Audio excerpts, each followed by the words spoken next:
Hello viewers, আসসালামু আলাইকুম। আপনারা কেমন আছেন? আলহামদুলিল্লাহ, আমি ভালো আছি। চলুন একটি রেসিপি আপনাদের সাথে শেয়ার করি।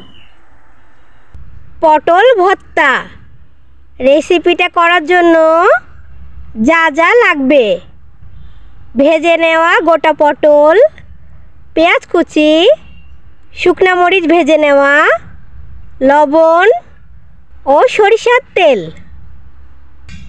মাটির বাটনাতে প্রথমে ভেজে নেওয়া শুকনা মরিচ দেওয়া হলো। এখন দেওয়া হচ্ছে লবণ।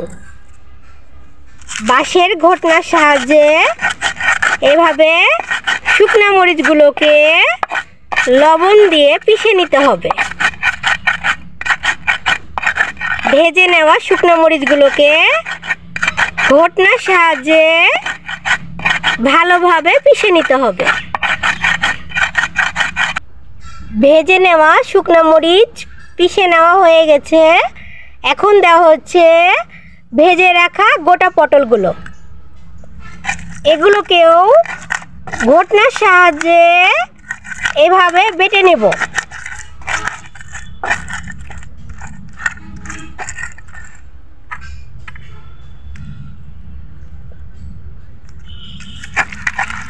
ভেজে নেওয়া পটলগুলোকে ভালোভাবে ঘটনার সাহায্যে এভাবে বেটে নিতে হবে।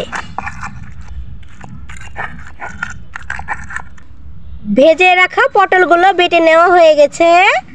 এখন দেওয়া হচ্ছে পেঁয়াজ কুচি,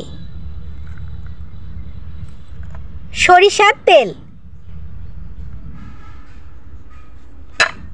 হাতের সাহায্যে এভাবে ভর্তাটাকে ভালোভাবে মেখে নিতে হবে। সবগুলো উপকরণকে এভাবে সুন্দরভাবে মেখে নিতে হবে। রেসিপিটা তৈরি।